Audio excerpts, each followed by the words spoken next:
The Unplayable Podcast is proudly presented by Qantas, the official podcast partner and the official airline partner of Cricket Australia. Once again this season, Qantas is proud to be flying Australia's cricketers as they take on the world. Let's get it on, Gilly. This is Pat Cummins. This is Australia. One of the worst things I have ever seen done on a cricket field. Good night.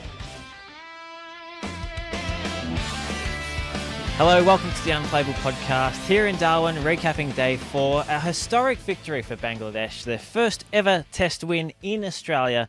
They won the match by 9 wickets, and they did it in a canter. We're going to recap all the match today, and especially what happened on Day 4. Josh Schonafinger is my name, Louis Cameron is here, and, well, it's a big day for Test cricket, I'd have to say. Massive day for Test cricket, massive day for Bangladesh.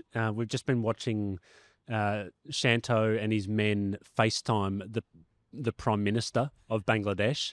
I'm not exactly sure how, what program you use to FaceTime with the Prime Minister of a country. I presume there's some kind of secure video messaging service. What would it take for Australia to get Albo on the line? I reckon the last time a Prime Minister got involved in Australian cricket was after the Alex Carey cheating thing, and then the sandpaper cheating thing maybe before that. So it takes something pretty big to get the Prime Minister of your country on the line, and what Bangladesh have achieved here is maybe the greatest upset in Test cricket history. It could absolutely be. Before we get to the Australian point of view, we should touch on Bangladesh. They were just outstanding. For 4 days, they never really relented. They always controlled the game right from that first day, bowled Australia out for 198, and they never let Australia get back into the game, most importantly. Today, they took 3 wickets in the first session. Mehidy Hasan took all 3. He bowled basically unchanged from the airport end for the whole session. Well, for the rest of the day after that first over was Tajul Islam. You might be able to hear, we can hear the Bangladeshis still celebrating in their change rooms right below us. Emotions are high. Shanto, the captain, said in his press conference that Bangladeshi people are very emotional. Sometimes we cry when we lose, but they'll be crying with tears of joy after today's match. It sounds like their fans might be congregating around their bus and kind of seeing them as they come out. We can't quite see it from here, but lots of big cheers, and that could only be for one team. It was just really solid, disciplined cricket, which Bangladesh does not have a reputation for, it must be said.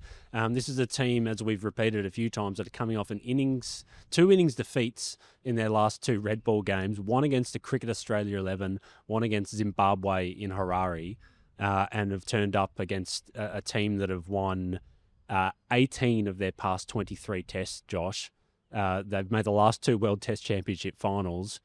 Bangladesh have lost 22 of their past 26 tests outside of Asia. It's just completely unprecedented, unforeseen.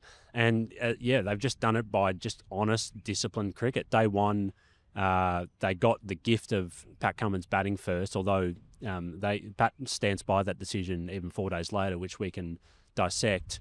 Hasan Mahmud led a bowling attack that was just kind of honest, channel bowling. Australia could only manage, they didn't even manage 200. Tanzid Hasan makes the most of a big let off on 0, leads a really solid batting unit, and then Mehidy Hasan goes to work and effectively decides the test by getting Smith out. He gets Alex Carey out. 4 of his 5 wickets are right-handers. He's bowling into Mitch Stark's foot marks and doing what Nathan Lyon really couldn't do in this test, albeit with more favourable conditions for him. So there were no spectacular heroic. There was not like, there were tests a couple of summers ago where you felt like Jasprit Bumrah might single-handedly win games for India. You think of the most unlikely, the last time Australia lost a test like this to an unlikely opponent, it was 2 years ago at the Gabba. Shamar Joseph bowled with a broken foot to take 7 for, a couple of his teammates' runs, but it was really one bloke beating 11. Yeah, and they only won by a couple of runs on that occasion. Exactly right. Yeah. This was a trouncing, really, from just, an even performance from their entire 11. And we say that, well, there might be a bit of a thought that this Bangladesh side is a young team, but they are very experienced. They've got a lot of tests under their belt. I mean, they're young compared to Australia, so there's that. But even with 57 to get in that final innings, Hazlewood takes a wicket in his first over, and maybe in the past, Bangladesh would have panicked. But Shadman and Mominal just got there with the littlest of fuss. And even when Mominal hit the winning runs, the two in the middle didn't really celebrate. They didn't jump up and take their helmet off and scream in delight. That was left for the guys on the boundary line. Those guys just said, job done. We were always going to get these runs. That really surprised me, Josh. In my match report, I kind of left a bit of a blank space for, you got to get the copy out early. Yeah. And you're anticipating some kind of big celebration. So I left a blank space to get that in. Didn't really come. It was, as you said, it was just a little fist pump. Once I hit send, there was a few guys who maybe belatedly kind of got a bit excited. They sprinted out after the handshakes to try and collect the stumps. Yeah. And Mushfiqur Rahim was one of those. That's right. And it looked like maybe some of them hadn't realised that. I think maybe Andrew McDonald hadn't kind of shaken the hand, so they get the stump and then quickly get to the back of the queue to shake all the Australians' hands. So, I mean, maybe that's what, Shanto is trying to instill in these guys. He acknowledged in the press conference, as you said, that we are an emotional people, and you don't win Test cricket over 3.5 days here. Attritional stuff on a low bouncing wicket. It's just it requires discipline. Emotion doesn't work well in these conditions. And whatever Shanto said to him has worked beautifully. Well, everything that they have put into plan this week has come off. I mean, Phil Simmons, their coach, deserves a lot of credit. Their plans to Jake Weatherald seemed to work. Even to Steve Smith last night, we spoke about drying him up. That worked. So the one player they couldn't really get out today was Cameron Green. He got that breakthrough 100 that he's had to wait 2 years and 21 innings for. He played superbly, though. He had a little bit of slice of a luck that we spoke about with that ball clipping his leg stump and the battle staying on. But otherwise, it was a fantastic, unblemished innings until he copped a low shooter that sort of was going to happen on a fourth-day pitch, and you expect that in Test cricket. But moment of the day has to be the 100 moment, coming back for two, a little bit of a slip at the non-strikers end. He said to us after play that he got a little bit too excited and so put the bat down a little bit too early, but he was quick enough to get back and the ball didn't go to his end anyway, so happy days. Maybe I was watching the wrong end. I really should have had my eyes on Cameron Green. I was actually watching Nathan Lyon because I felt like every time he was running, I was worried for his hamstrings, really. Like he bowled 30-odd overs in that first innings, and we know he's hurt himself running in the field. I was looking at him, and he set off quickly, and he was coming back no matter what. It was a blind turn. I don't know if he yelled out yes, but he was just going, and then he dived full length to make his ground. Again, understated from Green. I think he knew the position of the match. They were pretty well behind, and that the job was far from done. But yeah, even now it feels like the enigma of Cameron Green is still one yet to be solved in terms of I'm not taking anything away from his innings, but the way he was kind of asked to assert himself by the Australians in the lead into this match. Pat Cummins mentioned his T20 cricket. I think that's not them asking him to go out and slog and play like he does for the Mumbai Indians or Kolkata Knight Riders now as his IPL team. They're not asking him to do that, but maybe they are asking him to be a bit more proactive. I guess we saw that in his own way. Like he's not a destructive red ball batter in the way. Like he's probably the guy out of all these guys who has the biggest distinct kind of change between formats. I think in white ball cricket, it's a guy who can really go after teams and strike at 200. Whereas red ball, it's very different. You think about Travis Head. Yes, he bats differently in the formats, but he's an aggressive player across all three. So I think that's something that has challenged him in the past, and I think he just batted like he does in Shield cricket. He batted in a more familiar position. He was higher up the order. Number 5, I think, suits him well. Again, it's interesting. Pat Cummins in the press conference, he kind of got asked about Green and said, I think there was something about the batting order in there as well. And he again said, batting orders are a bit overrated. I don't rate them that high. And that Green was getting an extended run wherever he bats. I wonder, because not everyone in this team agrees exactly with the batting order dismissal that I think Pat has. And I think it's probably worth acknowledging for him that that maybe someone like Green actually really matters where he bats.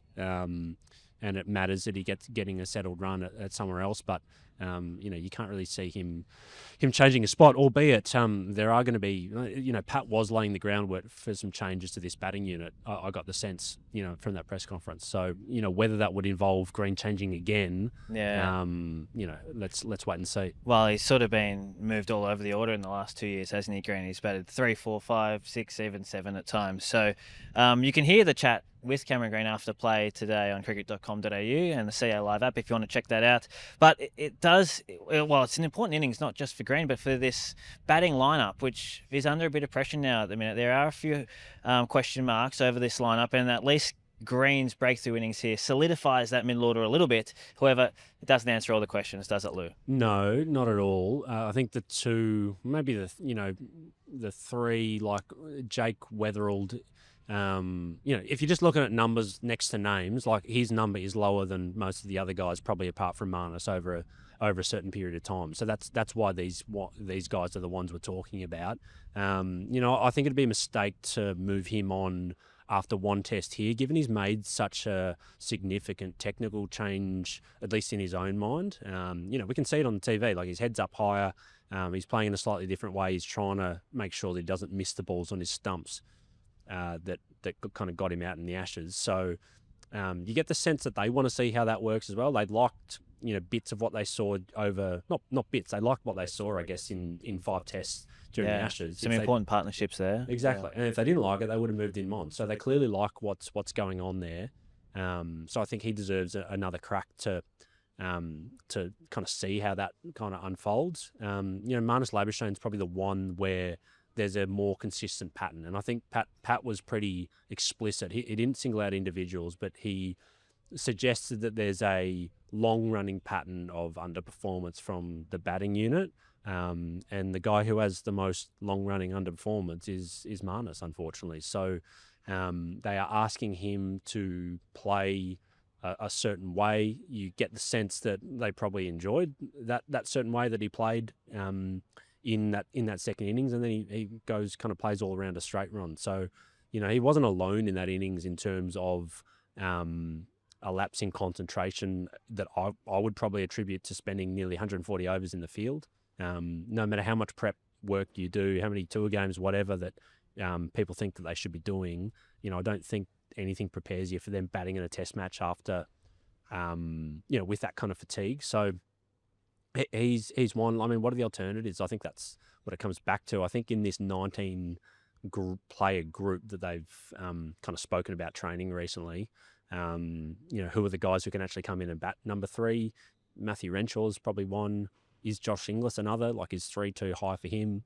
Are Renshaw's returns at the level below, comparable to Marnus? Marnus dominates the Sheffield Shield when he goes back to him. So, I mean, it's all very well for people to point out who should be in the gun, but you got to kind of figure out the replacements. And, if people think that Renshaw, or if the selectors think that Renshaw or someone else could do a whole lot better than him, then, let's see it. But it's a tough one because no one's, barging the door down. Another talking point coming out of this test match will, of course, be that decision at the toss. Pat Cummins had no hesitation, really, in choosing to bat, or at least it seemed like that when the coin fell in his favour. Najmal Shanto, the Bangladeshi captain, he wasn't so sure that's what he would do. In fact, let's have a listen to what he would have done if he won the toss. Ball first, for sure. So pretty emphatic from Shanto, and probably not quite as emphatic from Pat, but stubbornly sticking to that.